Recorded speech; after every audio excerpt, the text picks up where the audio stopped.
El tacto vaginal en obstetricia es un procedimiento de suma importancia en la asistencia para la mujer embarazada durante el periodo de dilatación del trabajo de parto. Este se encuentra indicado prácticamente en todas las pacientes embarazadas admitidas al servicio, aunque existen pocas contraindicaciones que pueden investigarse en la historia clínica o en la exploración, siendo la presencia o sospecha de placenta previa, hemorragia vaginal y situación fetal transversa o presentaciones distintas a la cefálica.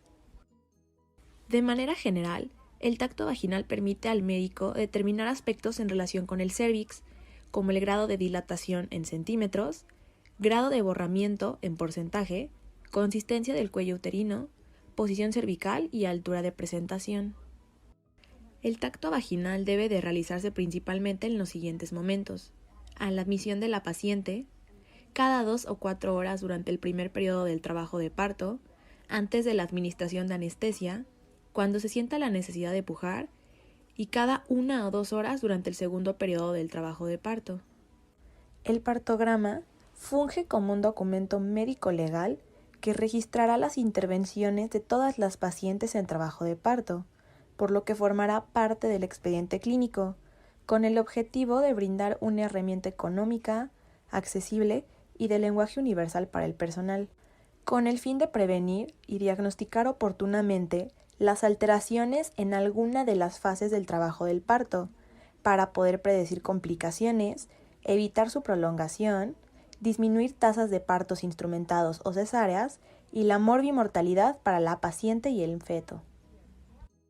A continuación, como parte del taller del módulo de ginecología y obstetricia, ejemplificaremos a grandes rasgos la técnica del tacto vaginal, así como el llenado del partograma.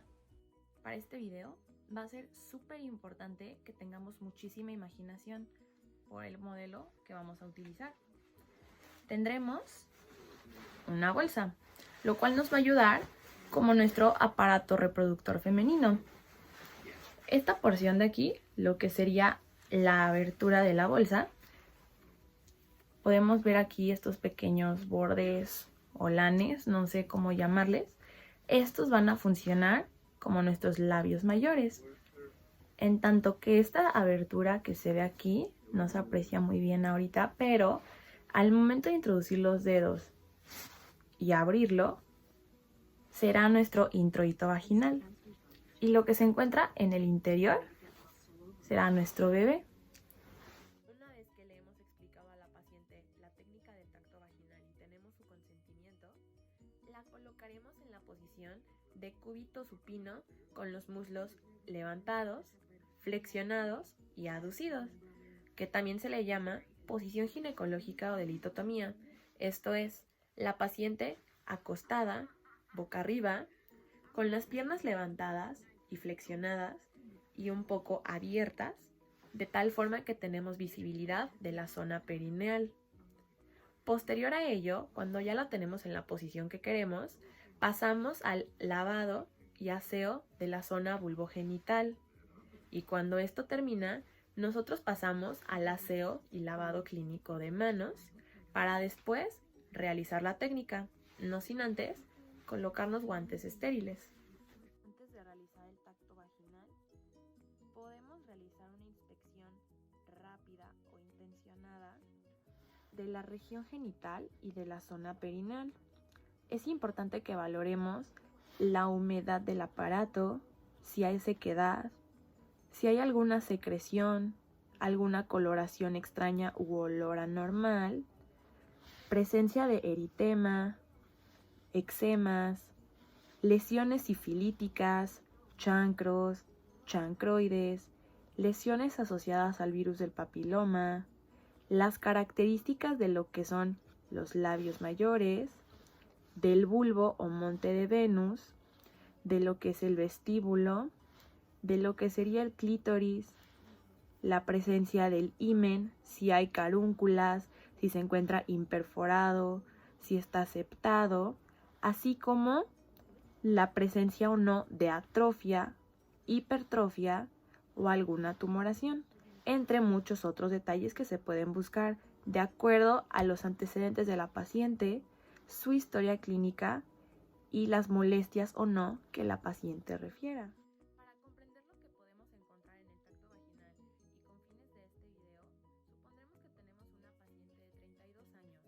sin antecedentes de importancia más que un embarazo de 38 semanas de gestación.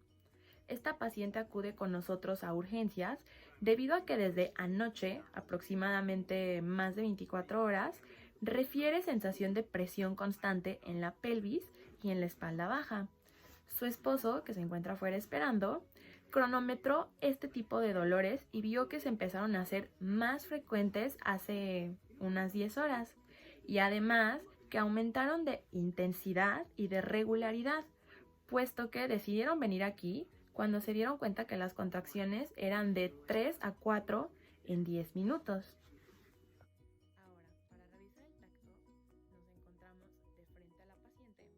Ahorita yo no lo puedo hacer porque estoy sosteniendo el modelo, pero de frente a ella, con nuestra mano no dominante utilizando el dedo pulgar y el índice, separaremos de esta manera lo que son los labios mayores. Y entonces, con nuestra mano ya dominante, utilizando el dedo índice y el medio, vamos a extenderlos e introduciremos los dedos por el introito vaginal abierto. De esta manera. El primer parámetro que vamos a evaluar es la dilatación. Para esto son fundamentales los dedos que tenemos dentro del cérvix y saber cuál es la medida aproximada de ellos.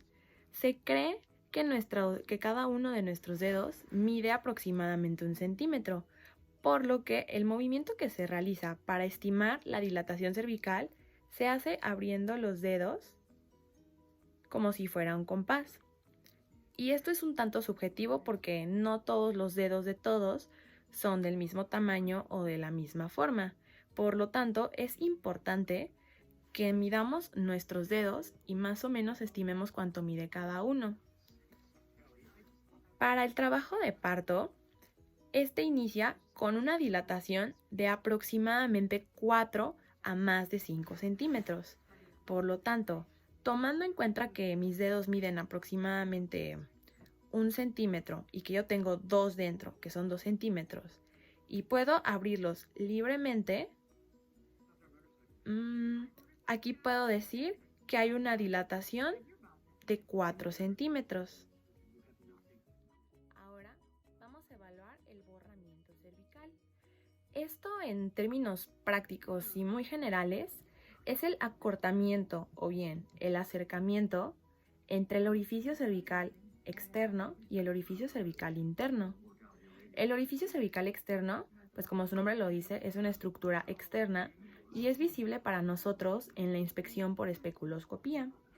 En tanto que el orificio cervical interno, ese es pues como tal una estructura interna y se encuentra en contacto con la base del fondo uterino. Si ponemos ejemplo aquí en nuestro modelo anatómico, todo esto es el cuerpo uterino. Después sigue una pequeña estructura denominada istmo, que es la que va a conectar el cuerpo uterino con el cuello uterino. Y acá pues tenemos el cuello uterino. Este istmo, que es una estructura intermedia, es la distancia entre ese orificio cervical interno, que está en el cuerpo uterino, y el orificio cervical externo, que da lugar hacia lo que es el cuello uterino y el cérvix. Por lo tanto, lo que nosotros vamos a palpar es ese istmo, que en las embarazadas se transforma en el segmento uterino inferior. Y ahora, nosotros seguimos con nuestros dedos introducidos. Y entonces, dependiendo del grado de borramiento, este se va a valorar en porcentaje. Va del 0 hasta más de un 80%. Si lo tenemos en un 0, esto quiere decir que no hay nada de borramiento y por lo tanto aún tenemos una estructura dura, como si palpáramos nuestro dedo pulgar.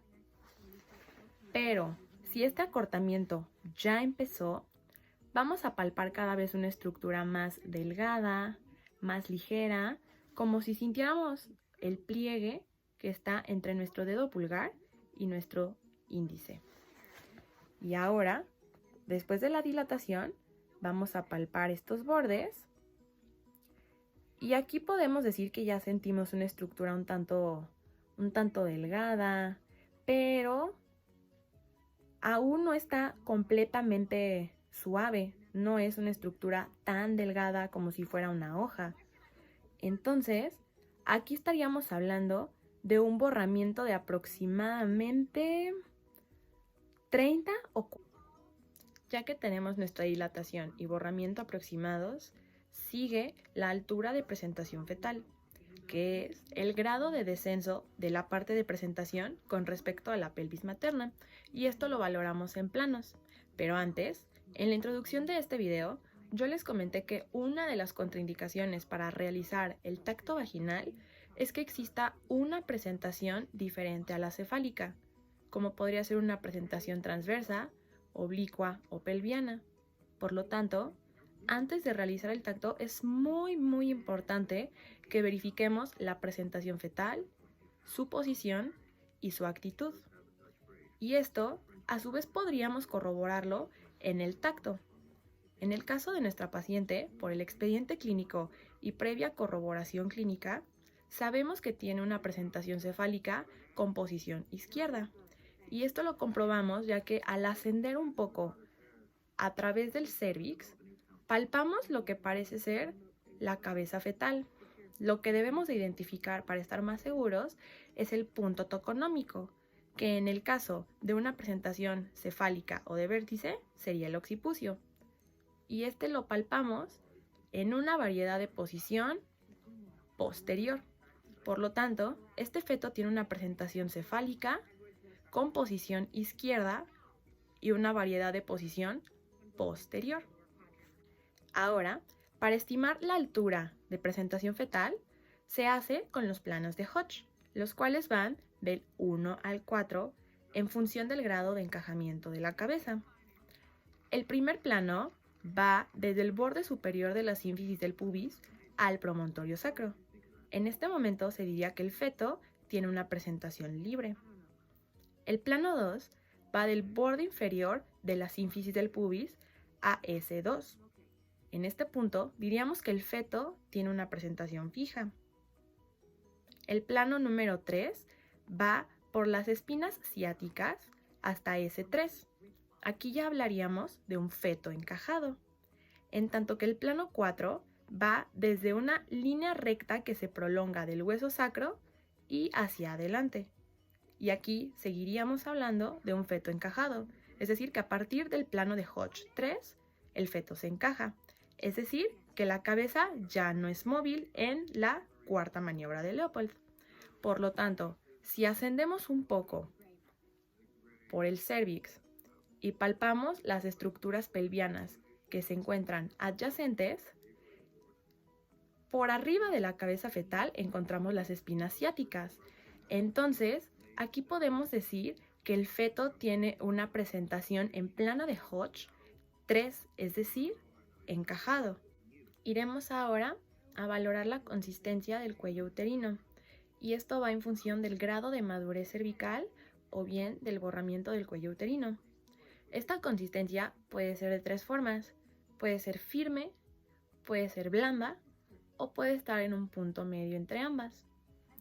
Esto vamos a valorarlo de la misma manera que hicimos para el borramiento del cuello uterino, palpando la distancia que se encuentra entre este orificio cervical externo y el interno y hacia los lados. Aquí lo que encontramos es que no tenemos ni una estructura muy firme, pero tampoco es totalmente blanda, no es delgada como una hoja o como una liga. Por lo tanto, podríamos decir que tenemos una consistencia media. Y finalmente, hablaremos de la posición del cuello uterino. Esta posición va a ir en relación a la alineación que tenga el canal de parto para el descenso del feto, donde esta puede ser una posición posterior, media o anterior, siendo anterior la de mayor puntaje o la más acorde para el descenso del feto. Entonces, esta la vamos a evaluar ascendiendo a través del cérvix, pasando por el orificio cervical interno y delimitando más o menos en qué posición se encuentra, si es anterior, en la línea media o en la pared posterior. Y en el caso de nuestra paciente, podemos inferir que tenemos una posición media. Y ahora, todos los datos obtenidos de un tacto vaginal deben de reportarse siempre en el partograma de la paciente. Y como habíamos comentado, los tactos deben de realizarse con una frecuencia de 2 a 4 horas en el primer periodo del trabajo de parto o de 1 a 2 horas en el segundo periodo, siempre cuidando no hacer tactos múltiples o tan seguidos. Como en todos los documentos médico-legales, siempre es importante poner el nombre y apellidos completos y correctos de las pacientes, su fecha de elaboración y el número de historia clínica o de expediente que se le asigne. Pasamos ahora, vemos que tenemos los apartados de la posición, paridad y membranas, donde la paridad pues obviamente va a depender de si es su primer embarazo o ha tenido más, y las membranas de si se encuentran íntegras o rotas. Para corroborar esto, la paciente puede referirnos un antecedente de flujo transvaginal de características líquidas, acuosas y un líquido incoloro. Pero, si no se tiene la certeza, puede realizarse examen por especuloscopía para valorar la integridad de las membranas. A su vez, en este apartado, aquí tenemos datos de lo que obtuvimos en la exploración vaginal, como los planos de Hodge, la variedad de posición, la dilatación cervical, así como la ruptura espontánea o artificial de las membranas, si se realizó con el antecedente del flujo transvaginal o bien si tuvo que hacerse por amniotomía. Además, se encuentra el apartado de la intensidad de las contracciones, donde se valoran como fuertes, normales o débiles, así como su principal localización, si es suprapúbica o a nivel del sacro. Por otra parte, la monitorización fetal se centra principalmente en la frecuencia cardíaca fetal, valorando los tipos de estados fetales, donde podemos encontrar desaceleraciones tardías o desaceleraciones variables, entre otras. Y además, la posición en la que se va a encontrar la madre, si se encuentra lateral derecho, lateral izquierdo, dorsal, sentada o parada, recordando siempre que hay que favorecer la ambulación, a menos que exista alguna contraindicación médica. Y ahora, esta gran gráfica es en donde iremos colocando lo que son los cambios en la dilatación cervical en centímetros en función del tiempo, de acuerdo con las horas en las que se haga. En el caso de nuestra paciente, es el primer tacto que le realizamos, por lo que lo ponemos en la hora 0. Y habíamos dicho que teníamos una dilatación de 4 centímetros, por lo que comenzamos aquí. Y de acuerdo a las fases del trabajo de parto, lo ideal es que esta curva siga unas características hiperbólicas y luego una meseta. De la mano de esto, tenemos la monitorización de signos vitales de la madre con la hora correspondiente, tal y como son la posición en la que se encuentre, su presión arterial, el pulso, duración y frecuencia de las contracciones, así como importante énfasis en los cambios en la frecuencia cardíaca fetal con respecto a las contracciones de la madre.